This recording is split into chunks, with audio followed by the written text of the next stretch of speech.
Gloire à Jésus-Christ de Nazareth, Yehoshua Hamashiach, notre Seigneur et Sauveur. Alléluia. Amen. Nous sommes dans Marc chapitre 1. Nous commençons au verset 21. Ils se rendirent à Capernaüm. Le jour du sabbat, Jésus entra dans la synagogue et se mit à enseigner. Ses auditeurs étaient profondément impressionnés par son enseignement, car il parlait avec une autorité que n'avaient pas les spécialistes de la loi. Donc, Jésus s'est mis à enseigner. Ses auditeurs, c'est-à-dire ceux qui ont écouté son enseignement, étaient profondément impressionnés par son enseignement,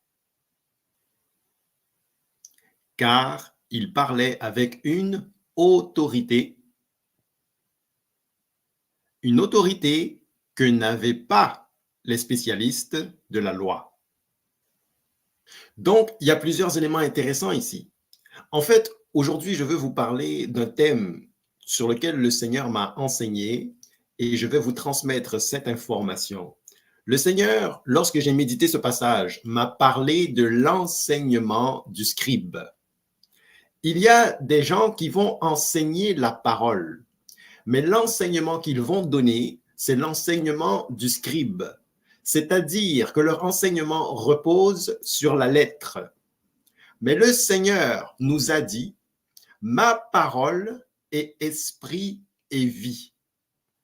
C'est-à-dire que lorsque les pharisiens désiraient s'appuyer sur une spécialisation de la loi, sans toutefois connaître la source de cette loi, source qui est spirituelle, c'est-à-dire l'esprit, à ce moment-là, la sagesse humaine ne pouvait pas percer les mystères de la lettre qu'ils lisaient.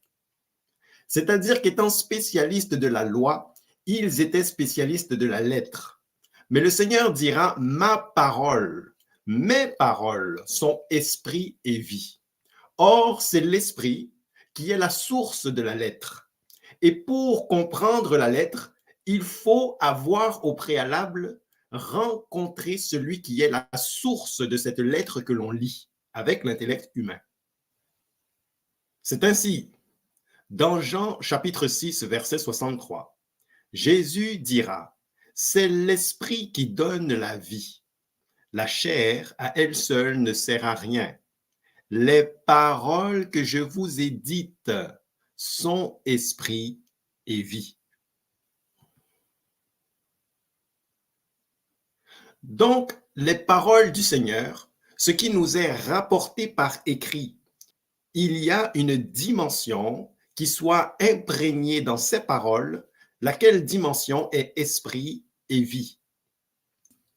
Or, nous savons, frères et sœurs, de par 1 Corinthiens chapitre 2, versets 14 à 16, que l'homme charnel ne peut pas recevoir les choses de l'esprit. On le lit au verset 14, mais l'homme sans Dieu ne reçoit pas ce qui vient de l'esprit de Dieu. À ses yeux, c'est pure folie et il est incapable de le comprendre, car seul l'esprit de Dieu permet d'engager. Celui qui a cet esprit peut, lui, juger de tout, sans que personne ne puisse le juger. Car il est écrit, qui donc connaît la pensée du Seigneur et qui pourrait l'instruire? Mais nous avons la pensée de Christ. Et ayant cette pensée, nous sommes capables de comprendre les choses de l'esprit.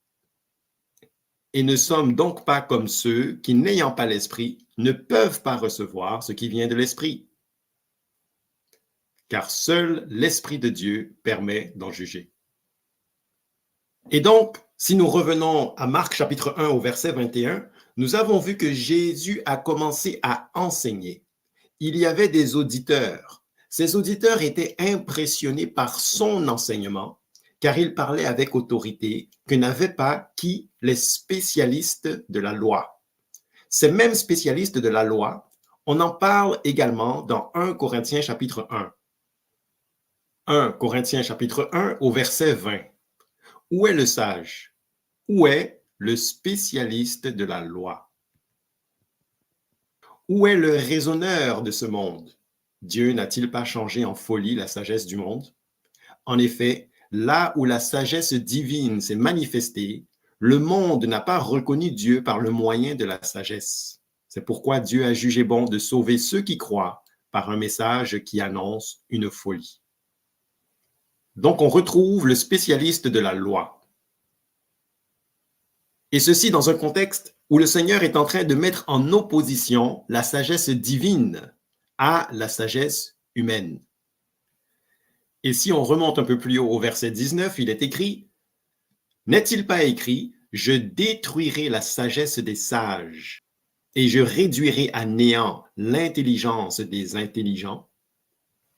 Et donc, nous nous trouvons encore une fois dans un contexte où il y a opposition entre l'intellect humain et l'intelligence qui est du Seigneur, c'est-à-dire la sagesse de l'homme en opposition à la sagesse du Seigneur. Donc, nous revenons à Marc chapitre 1, verset 21. Ils se rendirent à Capernaüm le jour du sabbat. Jésus entra dans la synagogue et se mit à enseigner. Ses auditeurs étaient profondément impressionnés par son enseignement, car il parlait avec une autorité que n'avaient pas les spécialistes de la loi.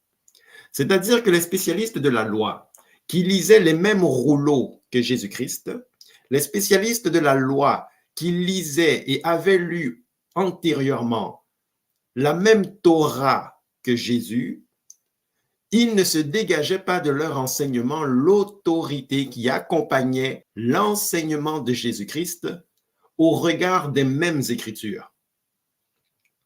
Et c'est là que nous devons comprendre qu'il y a certains enseignants qui ont reçu une autorité pour enseigner la parole, pour proclamer la lettre, en faisant en sorte que cette lettre, lorsqu'elle est proclamée, lorsqu'elle est déclarée, il y ait une onction qui accompagne cette lettre afin d'en faire ressortir l'esprit et la vie qui en sont le fondement de cette même lettre.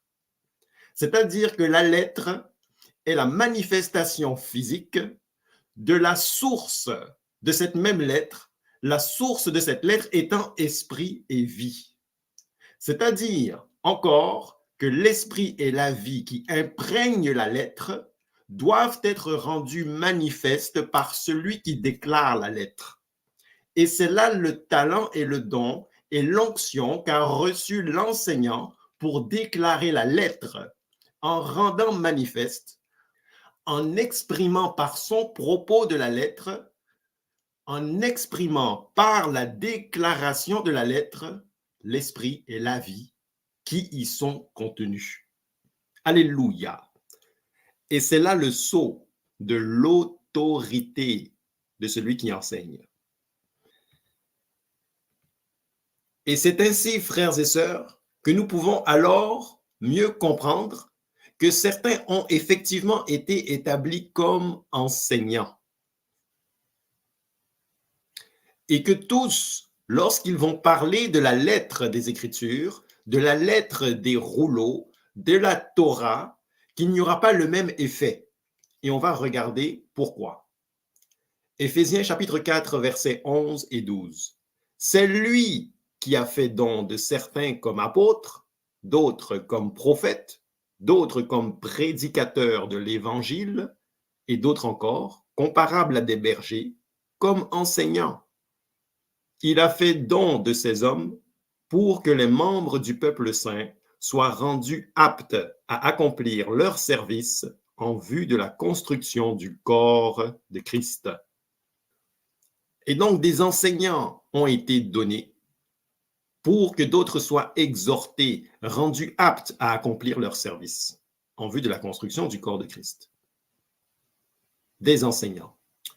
1 Pierre, chapitre 4, versets 10 et 11 nous disent encore « Chacun de vous a reçu de Dieu un don de la grâce particulier, qu'il l'exerce au service des autres comme un bon gérant de la grâce infiniment variée de Dieu. que celui qui parle transmette les paroles de Dieu, que celui qui sert accomplisse sa tâche avec la force que Dieu donne. Agissez en toutes ces choses de manière à ce que la gloire en revienne à Dieu par Jésus-Christ, à qui appartiennent la gloire et la puissance pour l'éternité. Amen. Donc, que celui qui parle transmette les paroles de Dieu. C'est important. C'est une transmission qui se fait. Et cela veut dire que si c'est une transmission, cela veut dire que celui qui est enseignant et qui parle de la lettre, imprégné de l'esprit et de la vie qu'il y a dans la lettre, cela veut dire que si c'est une transmission, cela veut dire qu'il aura reçu du Seigneur afin de transmettre à son auditoire. Or, dans Jean chapitre 7 au verset 16, Jésus dira, Jésus leur répondit, « Rien de ce que j'enseigne ne vient de moi.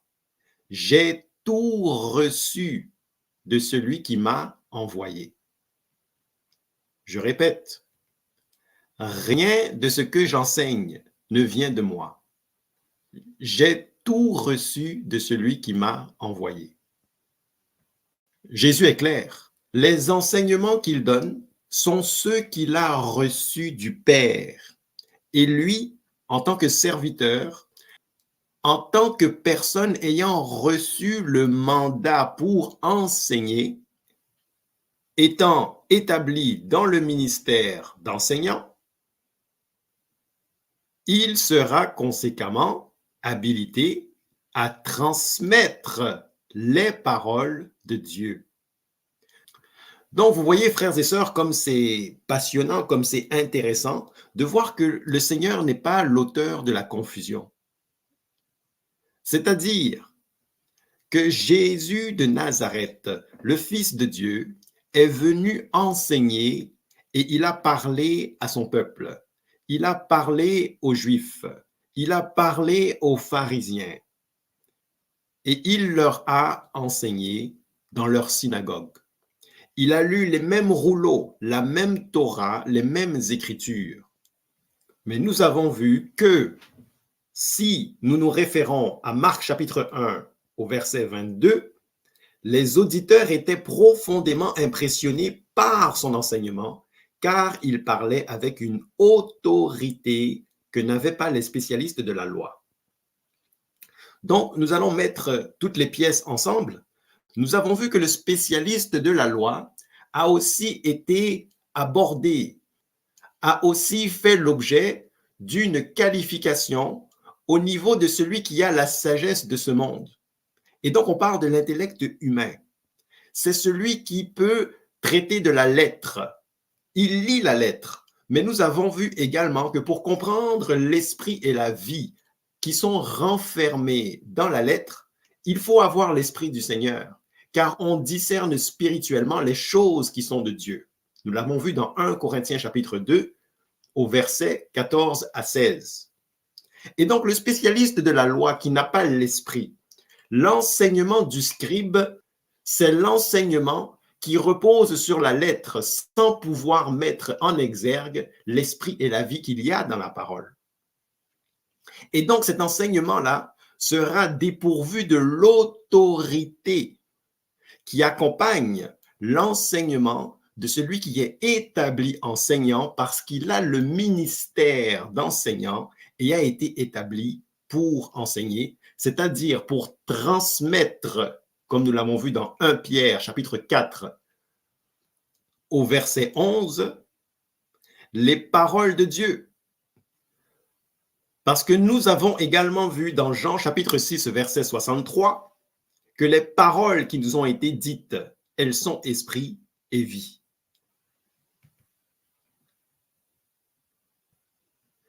Mais pour que ces paroles aient autorité, pour qu'elles laissent l'auditoire impressionné, c'est-à-dire que cet auditoire soit en mesure de constater le sceau de l'enseignement qui est donné, même s'il s'agit de spécialistes de la loi, qui en fait sont des spécialistes de la lettre, c'est-à-dire des scribes,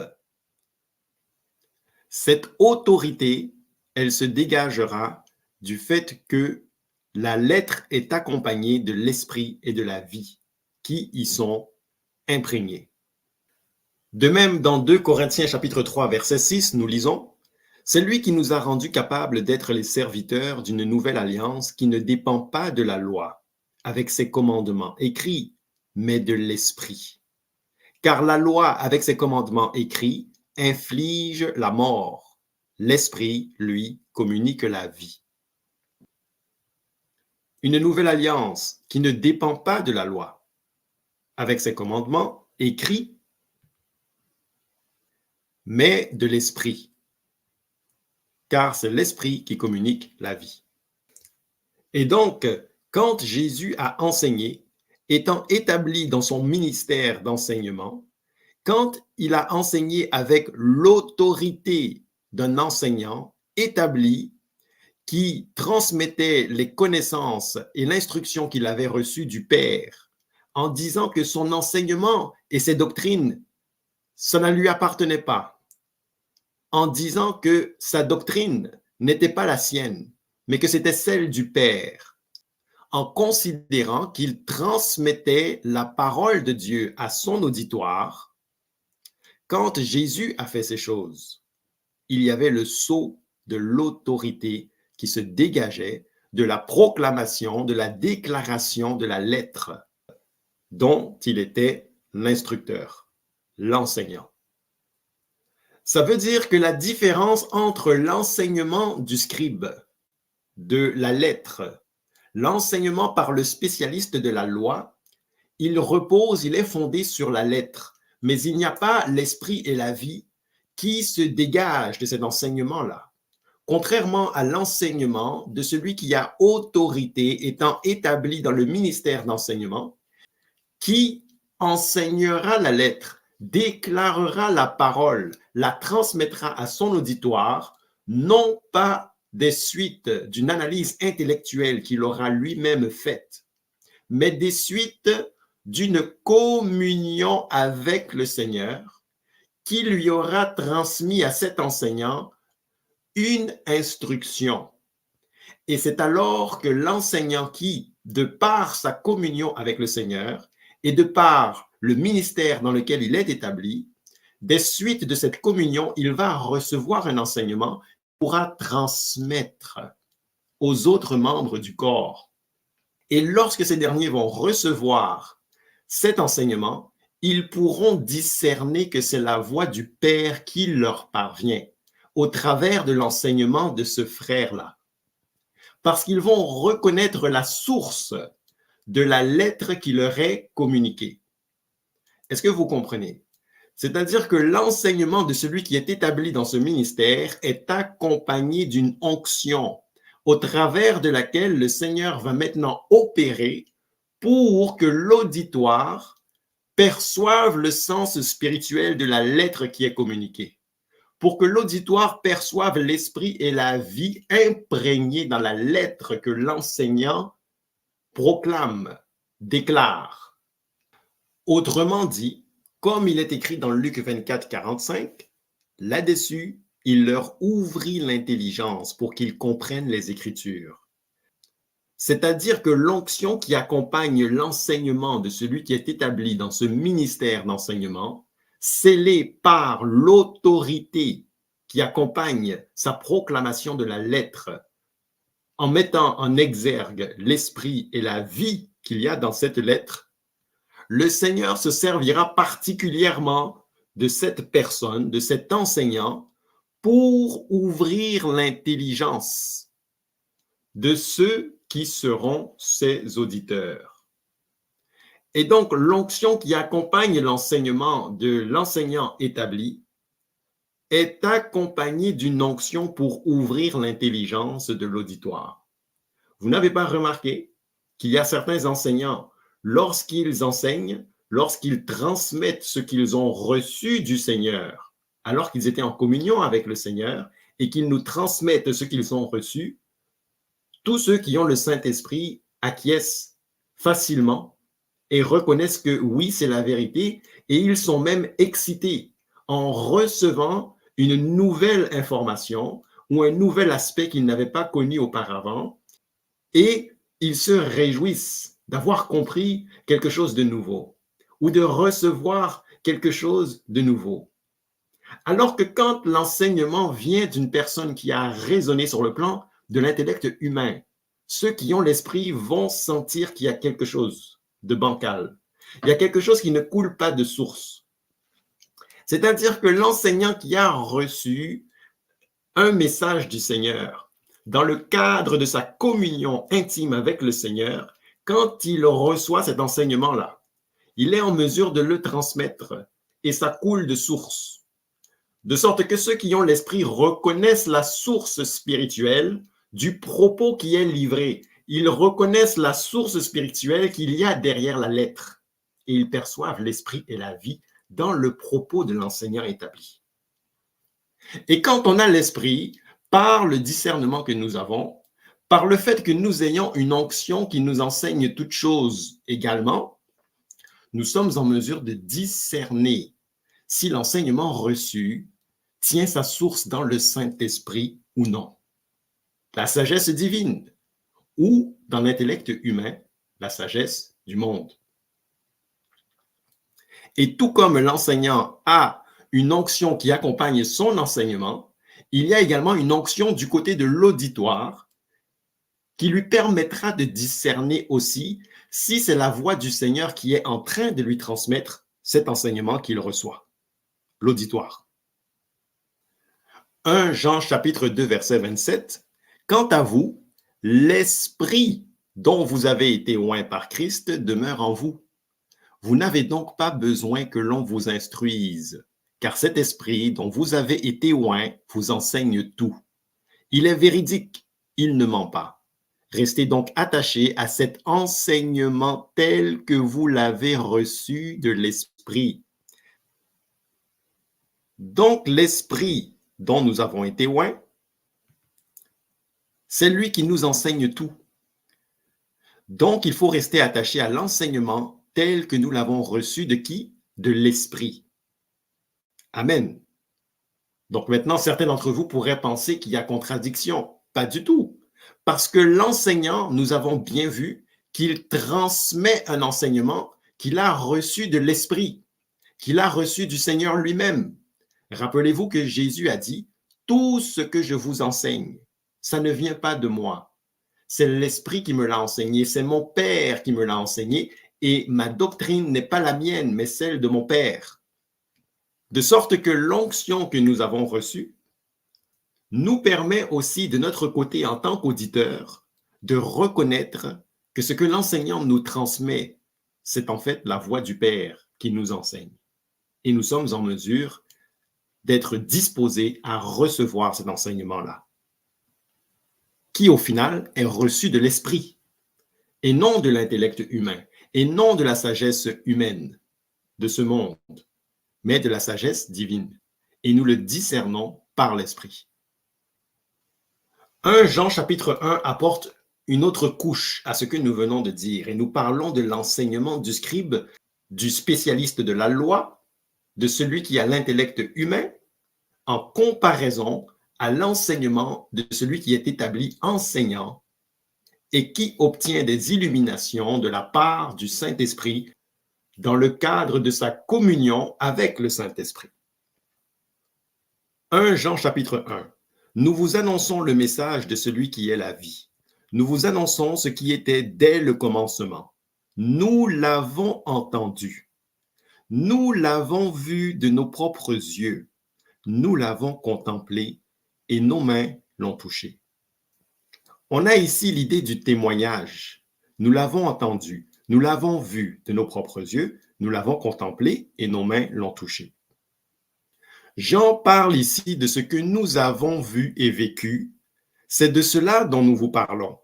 Nous ne vous parlons pas de ce que nous avons conçu dans notre propre intellect, de par notre propre imagination. Nous vous parlons, nous vous donnons un témoignage à la première personne de ce que nous avons expérimenté avec le Seigneur.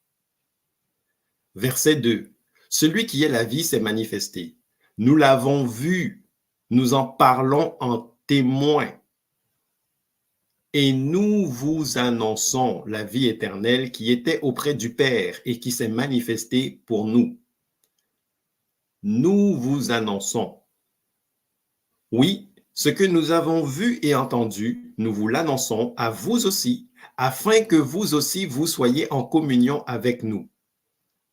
Et ça, c'est magnifique, parce que nous faisons le lien avec l'enseignement de celui qui a été établi dans le ministère d'enseignant, qui proclame la lettre imprégnée de l'esprit et de la vie, et celui-là même, il transmet un enseignement qu'il a reçu de par sa communion avec le Seigneur.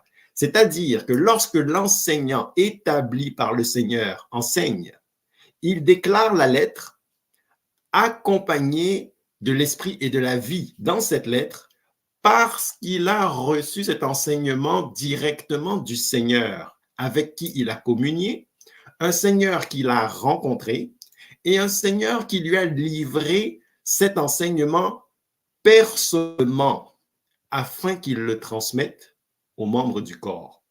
C'est-à-dire que l'enseignant établi est en mesure de dire ce que j'ai vu et entendu de la bouche du Seigneur, je vous l'annonce à vous aussi, moi en tant qu'enseignant, vous déclarant la lettre remplie de l'esprit et de la vie.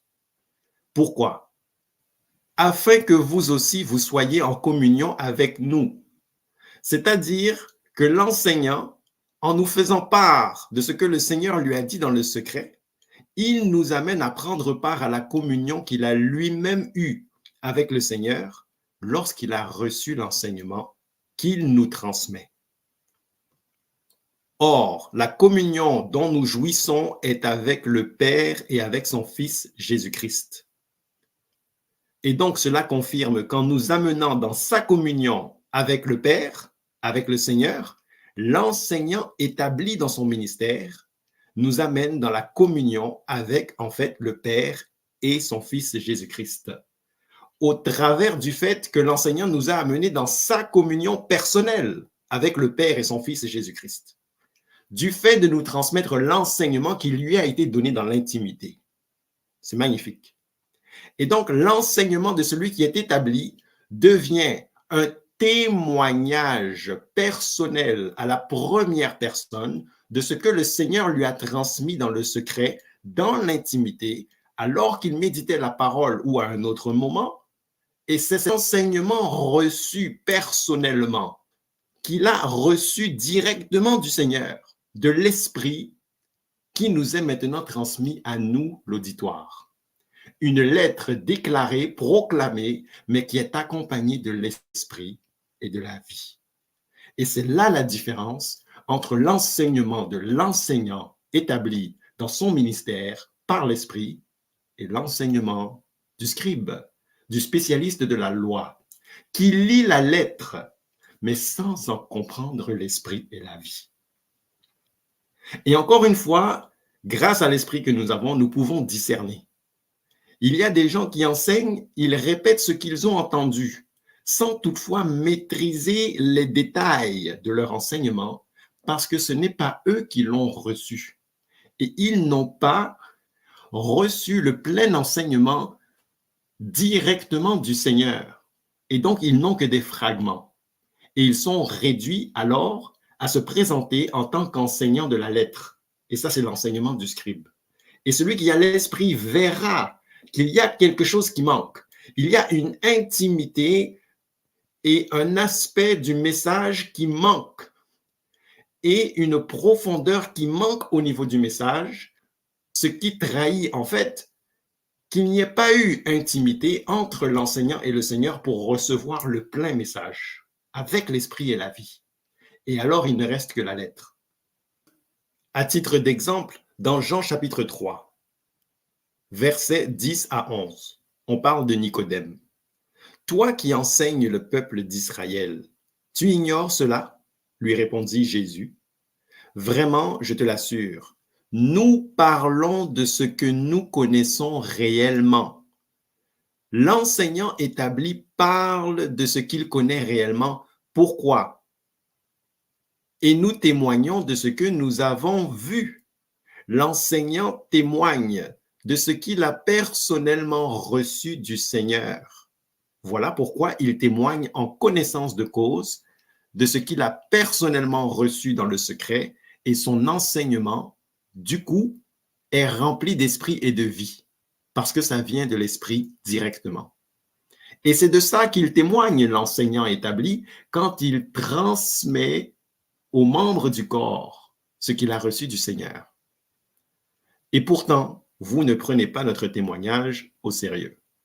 Donc, la clé ici, c'est de voir que Nicodème était un spécialiste de la loi. Nicodème avait la lettre, mais il ne comprenait pas l'esprit et la vie. Et Jésus lui dira quelque chose qui peut nous permettre de comprendre aussi l'aspect selon lequel un enseignement qui n'est pas reçu personnellement, lorsqu'on le donne, on ne pourra pas transmettre la vie, l'esprit qu'il y a dans la lettre. Nicodème connaissait la lettre. Ça, ce n'était pas un problème. Il était un spécialiste de la loi, mais c'était l'enseignement du scribe. Or, Jésus, un enseignant établi dans son ministère, qui a reçu de l'Esprit, non pas sa doctrine, mais celle du Père, qui a reçu la doctrine du Père dans l'Esprit, en disant « ce n'est pas ma doctrine, mais celle de celui qui m'a envoyé », lui, il enseigne ce qu'il a personnellement reçu. Et on fait le lien donc avec 1 Jean chapitre 1, où on parle de donner un témoignage par rapport à des choses que nous avons personnellement reçues et expérimentées. Donc, Nicodème, l'enseignement du scribe, du spécialiste de la loi. Or, en comparaison, vous connaissez l'histoire de Philippe et l'eunuque éthiopien dans Actes chapitre 8. Alors, je ne lirai pas tout le passage. Verset 29, l'Esprit dit à Philippe de s'approcher du char de l'eunuque éthiopien. Et au verset 30, on lit « Philippe courut et entendit l'Éthiopien lire dans le livre du prophète Ésaïe. Alors il lui demanda « Comprends-tu ce que tu lis ?» « Comment le pourrais-je » répondit-il, « si je n'ai personne pour me l'expliquer. » C'est-à-dire, on a une belle image ici spirituelle, l'eunuque éthiopien n'a pas l'esprit pour discerner les choses spirituelles, les choses de Dieu. Mais Philippe, qui a reçu l'onction pour ce moment et pour enseigner à l'eunuque éthiopien, il sera en mesure de déclarer la lettre en mettant en exergue l'esprit et la vie. Il sera en mesure de déclarer la lettre avec autorité, c'est-à-dire en mettant en exergue l'esprit et la vie qui doivent imprégner la lettre. Sous-étude. On continue. Verset 34. L'Éthiopien demanda à Philippe, « Explique-moi, s'il te plaît. Explique-moi, enseigne-moi. » Parce que la lettre, l'Éthiopien, il l'avait. Mais Philippe, maintenant, va venir déclarer la lettre avec l'esprit et la vie, et le Seigneur va manifester une onction qui permettra d'ouvrir l'intelligence de l'Éthiopien par le biais de l'enseignement que Philippe va donner, un enseignement que Philippe a reçu personnellement du Seigneur, et il pourra maintenant le transmettre avec l'onction qui ouvre l'intelligence, avec autorité. De qui est-il question? Est-ce de lui-même que le prophète parle ou de quelqu'un d'autre? Alors Philippe prit la parole et, partant de ce texte, donc partant de la lettre, lui annonça ce qui concerne Jésus. Il a ajouté l'esprit et la vie au texte, à la lettre. Et il lui a annoncé des choses dont il a fait l'expérience de façon personnelle. Des choses qu'il a entendues de sources sûres. Et donc, verset 37, « Si tu crois de tout ton cœur, tu peux être baptisé. » « Oui, répondit le dignitaire, je crois que Jésus-Christ est le Fils de Dieu. » Et comme ce fut le cas pour Pierre, cette révélation, c'est l'Esprit qui l'a donnée à l'Éthiopien.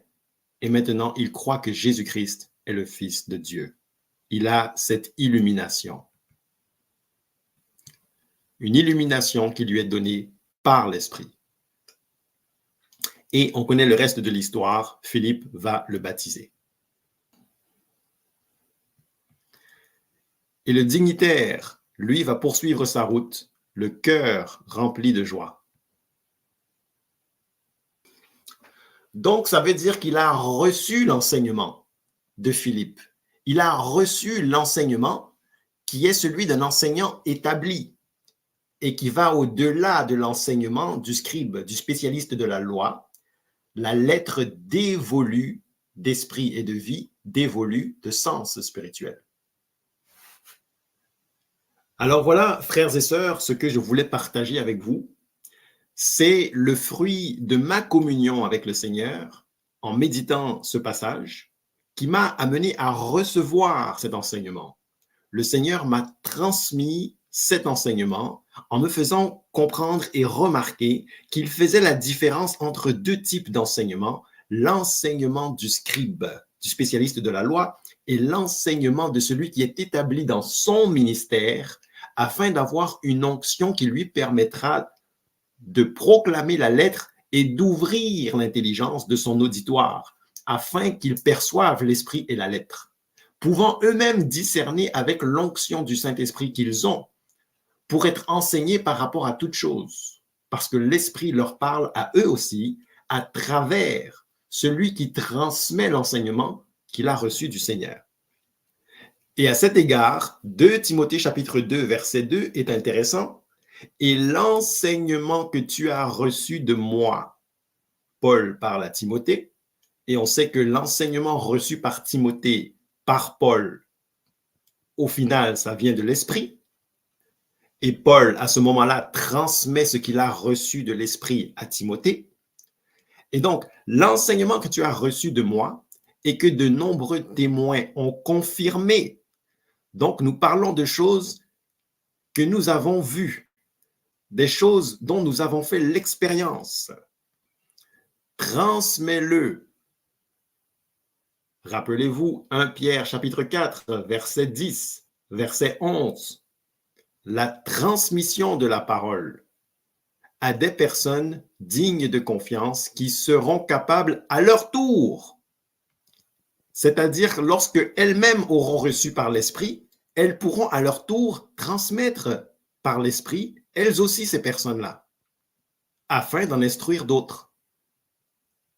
Donc, on a fait le tour de la chaîne. L'enseignant peut transmettre son savoir à quelqu'un d'autre qui a reçu un ministère pour enseigner, ou alors à une autre personne qui, bien que n'ayant pas un ministère d'enseignement, peut recevoir une information en esprit et vie à partir de la lettre pour aussi aller transmettre à un tiers, à un autre membre, cette information en particulier, cette instruction en particulier.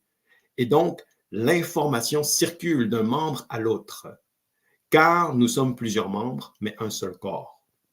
Et donc, l'enseignement ne meurt pas. La lettre périt, mais l'esprit vit. Et l'enseignement qui est esprit et vie, il peut être transmis à la chaîne.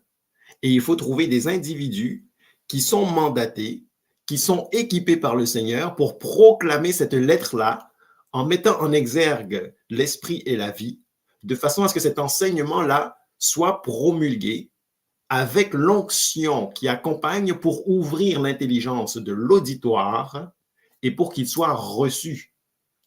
Et cet enseignement vient du Saint-Esprit. La source de la lettre, c'est l'Esprit. Et cette source-là doit accompagner la lettre et ne pas être laissée en plan. C'est-à-dire que l'esprit ne doit pas être laissé en plan de la lettre, mais l'esprit doit être dans la lettre.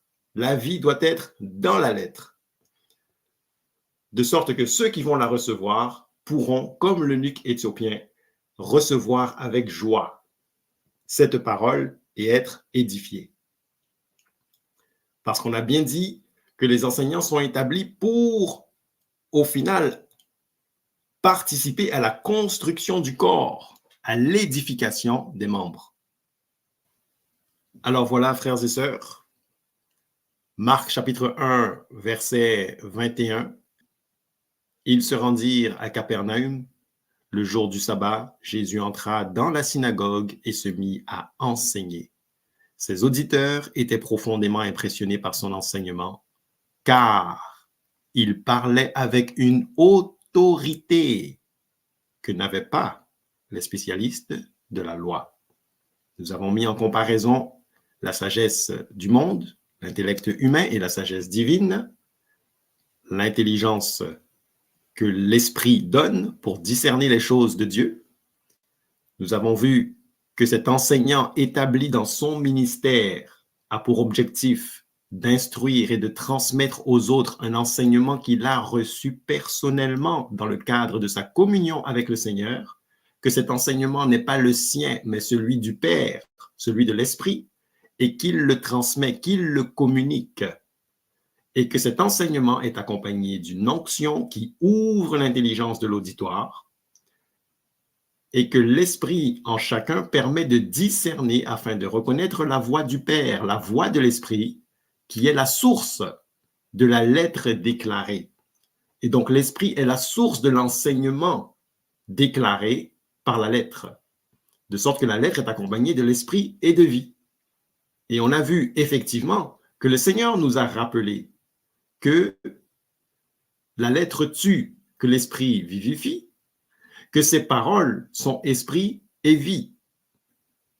Et on a aussi vu des exemples en voyant que Nicodème était limité et restreint à l'enseignement du scribe, du spécialiste de la loi, alors que Philippe a reçu le mandat et a été établi pour enseigner à l'eunuque éthiopien, et l'autorité de son enseignement était accompagnée d'une onction permettant d'ouvrir l'intelligence et d'amener à la conversion l'eunuque éthiopien, qui n'avait que la lettre antérieurement.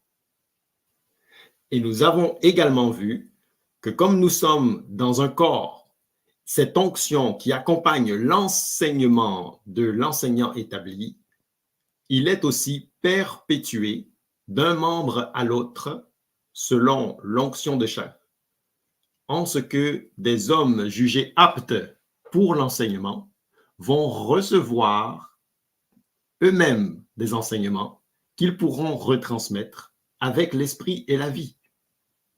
L'enseignement de celui qui est établi dans le ministère d'enseignant, qui a reçu un enseignement dans l'intimité, dans le cadre de sa communion avec le Seigneur, et qui nous amène dans cette communion qu'il a lui-même eue avec le Seigneur lorsqu'il nous partage ce que le Seigneur lui a partagé dans l'intimité.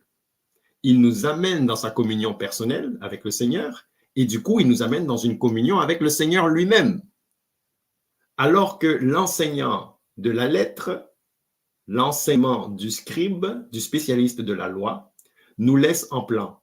Parce que ce scribe, parce que ce spécialiste de la loi n'a pas reçu son enseignement directement de l'Esprit, directement du Seigneur, n'a pas expérimenté le Seigneur pour avoir une communion avec lui et recevoir directement, personnellement, un enseignement, de sorte qu'il ne peut le retransmettre que par la lettre et non par l'Esprit et la vie. L'enseignement du scribe, du spécialiste de la loi, et l'enseignement de l'enseignant établi dans son ministère. Soyez bénis dans le nom puissant de Yehoshua HaMashiach, Jésus-Christ de Nazareth, notre Seigneur et Sauveur. Alléluia. Amen.